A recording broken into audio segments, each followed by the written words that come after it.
Maqdis. Nah, Ustazah, pertanyaannya, apa ada semacam komunitas ngaji yang bisa aku sebagai Gen Z ikutin, mulai dari pembelajaran sirah dan sejarah Baitul Maqdis sampai dengan strategi pembebasan Baitul Maqdis? Karena kan kalau tadi Maqdis di kanan hati itu untuk para anak-anak, apakah untuk aku ada? Makasih. Wassalamualaikum warahmatullahi wabarakatuh. Waalaikumsalam warahmatullahi wabarakatuh. Masya Allah. Sebenarnya kita punya banyak sekali guru. Masya Allah, banyak sekali. Cuman memang tugas kita adalah menjemput keberkahan ilmu. Itu sebabnya kalau kita belajar kisah para para sahabat, ya, para tabiin yang setelahnya juga, ya, kebiasaan kita ini sekarang sudah mulai kebalik, malah kita nungguin guru datang. Harusnya kita jemput gurunya. Dan ini ada apa bahasanya? Ada adabnya. Kita harus belajar secara bertahap. Gak mungkin kita langsung tahu-tahu episode akhir gitu. Kita harus belajar dari bangunan tadi. Yang paling dasar adalah keimanan. Walaupun kita kayak kadang-kadang mikirnya, aduh gimana sih, penasaran gitu, apaan sih ini, apalagi misalnya wilayah sekitar Baitul Maqdis itu kemarin Suriah udah dibebaskan, udah Umayyahnya juga masjidnya udah dibebaskan, tempat Nabi Isa alaihissalam katanya turun. Penasaran gitu, ya itu penasaran wajar, tapi kita harus sabar dengan menyiapkan semua dimensi ilmu. Ya, saya yakin di sini juga di Spirit of Aqsa juga ada. Terus tadi kalau untuk anak Gen Z biasanya tuh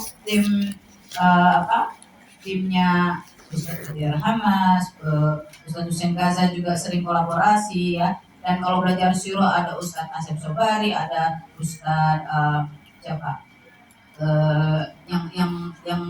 Yang sering siapa lagi? Kalau saya biasanya belajar sama beliau ada banyak lah, ya. Ada Ustadz Happy Bastoni, ada banyak sekali di Indonesia itu, Masya Allah, surganya para ulama.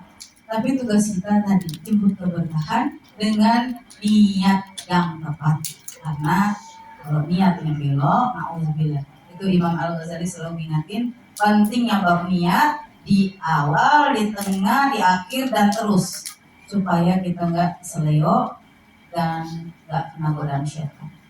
Nah, kalau misalnya nanti kalau yang ahwat-ahwat juga banyak, ya, guru-guru kami yang yang sudah malang melintang berjuang untuk Baitul Maqdis itu banyak komunitasnya, ya. Tapi yang paling penting perlu kita jadikan lem untuk kita bisa tadi itu, kita nggak akan teguh kalau nggak ada lemnya. Fondasinya adalah kecintaan kepada Al-Quran. Karena kalau kata guru-guru kami, setelah Tufanul Aqsa, harusnya umat Islam bangunnya dengan Tufanul Quran. Ini yang belum di Indonesia. Baru berapa? 30% yang bisa ngaji sesuai tajwid. Itu baru tugas pertama. Iqra. Belum tugas berikutnya. Tadabbur, belum tugas berikutnya. Tafakkur, terus hafidhah, terus amalnya. Kita baru berhenti baca, udah juga tajwid masih belok-belok, panjang pendek masih subhanallah.